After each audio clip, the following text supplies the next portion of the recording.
Hey everyone, and welcome back to the Finance Zone. When I started reporting on games, you would generally go to the local computer shop to buy your games, and you go in there and they'd be selling word processors and printers and all that, and there'd be a little corner somewhere where they would be selling some PC games and maybe some console games. And that's changed over the years. Video games mean big money. It's a multi-billion-dollar industry that's projected to continue growing in future years. So it should be no surprise to see companies trying to capitalize on the market. Console wars generate media coverage, new titles frequently wear a $60 price tag, and customers are always given reasons to spend more. With more people stuck indoors and craving entertainment thanks to lockdowns across the country, you'd think that video game retailer GameStop would be thriving. GameStop's core business is selling new and used software and hardware to video game enthusiasts. But the video game retail chain has fallen on hard times. Even before the coronavirus pandemic started, gamers had already begun to shift from buying packaged software at brick-and-mortar stores to downloading games directly to their consoles. Today we're going to be talking about the rise and fall of GameStop.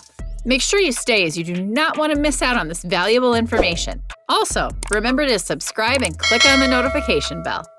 The Genesis. To understand the rise of GameStop, it's important to understand their unique relationship with the consumer market and the economy. At the end of 2019, the company had 3,642 U.S. locations. This number is really close to the number of U.S. locations reported at the end of 2005, 3,624. Looking at these two data points would demonstrate a level of stability, but there was a period of growth and then a decline. At the end of 2011, the company reported 4,503 GameStop stores in the U.S. This industry has allowed the store GameStop to thrive, but changes in the gaming industry are putting a strain on physical sales. This is going to impact brick-and-mortar stores, but GameStop is not a victim. They created their own problems, and they continue to sink themselves further. For a period of time during the end of the 2000s and entering the 2010s, it seems like GameStops were popping up all over the place. Every strip mall seemed to get one, while some shopping malls had multiple GameStops. Perhaps this had to do with the acquisition of EB Games in 2005, but purchasing a competitor should be a strong sign of success. This period of time was also the perfect storm for the gaming market. The late 2000s saw the video game industry booming during the Great Recession. While gaming isn't cheap, the amount of entertainment received for the cost will outweigh other forms of entertainment. The recession also made real estate cheaper, so GameStop could open more stores where other stores went out of business. Further, we were in a technological sweet spot. The Xbox 360 and PlayStation 3 offered great graphics, but these graphics meant physical media, Blu-rays or HD DVDs, were necessary to hold games. While the movie and music industry was being hurt by bootlegging, gaming didn't feel the same impact. So GameStop started thriving, but they made mistakes. Now they're falling and can place a lot of blame on themselves. Number 1. They grew unsustainably. GameStop really saw their biggest jump in stores between 2004 and 2005, but that's because they purchased EB Games. This doubled the number of stores under GameStop's control, but opportunity arose shortly after the acquisition. A new generation of game consoles cycled into existence in 2005-2006. The recession made real estate affordable, and GameStop could expand further. That doesn't mean they should grow, especially because they were already going through a transition. Eliminating EB Games meant GameStop didn't have a major competitor specializing in gaming.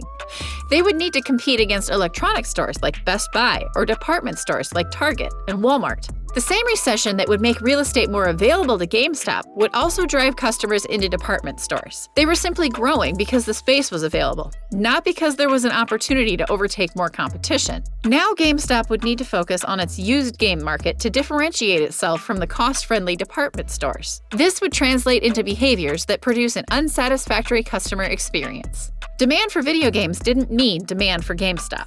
The store had to offer something unique, and the quantity of stores did not translate to quality. Number 2. They thought they were invincible. Looking at the technology of the time, it was clear gaming companies were going to try to shift away from physical media. CDs were becoming obsolete. Desktop computers could store games, and video game consoles were becoming more capable. One reason GameStop could open 2 stores in the same town was their focus on used games. This meant customers could go to the east side GameStop and find different used selection of games than on the west side of town. Trading in games also meant a high inventory of used merchandise, and it takes room to store that. Going digital meant less physical content. You can't trade in digital copy of Halo, and that makes the GameStop model fairly pointless. Why pay $60 for Halo at GameStop when you can buy it digitally for $60 and stay home? The Xbox 360 and PlayStation 3 really weren't capable of storing a library of games. Internet speeds weren't great in 2006, and computer storage was more expansive, but the groundwork for console without physical media was being established. Meanwhile, GameStop is building a market around physical media. To be fair, people did want to be able to resell games, and this was made clear when the Xbox One was announced. The gaming industry was still moving to the point where digital games were becoming standard. For example, the original Wii had the Virtual Console, which allowed gamers to purchase a library of games digitally. They were all older titles from prior systems, but this concept is designed to chip away at that used game market. Comfort with digital games would eventually chip away at physical stores. Number 3. The customer experience got worse. Every store has its initiatives. They're supposed to benefit the customer, but really they exist to benefit the company. Brand loyalty can be mutually beneficial, but the GameStop experience has also been flooded with an inconsistent flow of brand initiatives. When any customer makes a purchase, they're pressured into the Power Up reward program. Admittedly, this can be beneficial to the right customer, but for the casual gamers or parents, it's a barrier to making a purchase. Then, customers are asked if they have anything to trade in for store credit, if they've considered purchasing used, want to pre-order a game, or if they would like game insurance. Now, customers are asked about trading in more than just games. They're trying to get customers to trade in technology, most specifically, smartphones. In return, customers will get store credit. Trading in video games and consoles? That makes sense, but no one is buying smartphones at a GameStop. If customers don't see their trade-ins on the shelves, it's sensible to assume the company will reap the majority of the profit.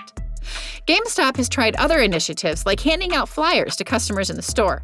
It's fairly invasive, but also easy enough to ignore. When paying customers feel pressure beyond their intended purchase, their opinions of the company will decrease. Number 4. Put profit over employees. The pressures placed on customers aren't just employees trying to make more money. The company has been burdening employees with unrealistic expectations. It seems like every time I hear something about GameStop, the message is followed by employee frustrations. When the employee is overwhelmed, the customer feels it too. GameStop expects employees to hit certain metrics, and they get penalized if they don't meet expectations. There are reports of employees losing shifts and even getting fired because they didn't hit corporate goals. Ultimately, these goals make it harder for customers to buy games. The disregard for employee well-being came to a head thanks to COVID-19. Initially, stores stayed open and GameStop allegedly stated their employees were essential. Even when states ordered stores to close, GameStop tried to remain open. They even told employees to wrap plastic bags over their hands as a precautionary measure, showing a lack of regard for employee safety. By most accounts, COVID-19 is not an anomaly. It focused a spotlight on pre-existing structure where corporate wanted to prioritize profits. Even with all these problems, there are two main problems that scream the end is near for GameStop. Firstly, GameStop is a mouth-watering $470 million in debt, and this is the company's main problem. Any company with that kind of debt and loss in sales is not going to be able to get back to being where they were by just selling a few extra copies of Anthem or Kingdom Hearts 3. This debt will make it almost impossible for GameStop to find any investors or people to take over to save the company, which brings me to problem number 2. GameStop tried to sell themselves and failed last year in 2018, which says a lot when you can't even give your company away. Private equity investors whose jobs are basically to buy up and strip down companies for parts will not touch GameStop due to its crippling debt, and whoever takes over GameStop will also take over that $470 million of debt. Christmas 2018 was also not a great period for the company, as GameStop's holiday sales were down 5%. It doesn't seem much, but having your sales be down at the time of the year where stores do most of their business is never a good sign. GameStop has tried to pull revenues from other sources by acquiring ThinkGeek in 2015 for $140 million to try and sell more than just games. But this has made GameStop look more like a toy store than a video game store. Worse still, even though the products are very cool, it has still not been enough to save the store from the nosedive they are currently in. Will GameStop survive? In hindsight, some of the mistakes made by GameStop are understandable. When other industries struggled during a recession, gaming grew. When other media was going digital, games stayed on discs. GameStop has some reasons to believe they were different. It was really only a matter of time before the video game industry realized it wasn't the exception. Growth can't last forever, and eventually technology would make gaming more convenient than going to a physical store. Where do we go now? It sucks to see a part of my childhood and most people's childhood wither on the vine. This institution, as I said, was and still is to some sacred ground in the world of gaming, even though trade-in prices have always been a joke. With the company looking into its future with doubt and uncertainty, who knows what will happen? All I know is that I still go to my local, and everyone should, because who knows how long they have before the Reaper comes. Thanks for watching. While you're here, go ahead and click one of these 2 videos on your screen. And don't forget to like, subscribe, and comment below. See you there, and thank you for watching.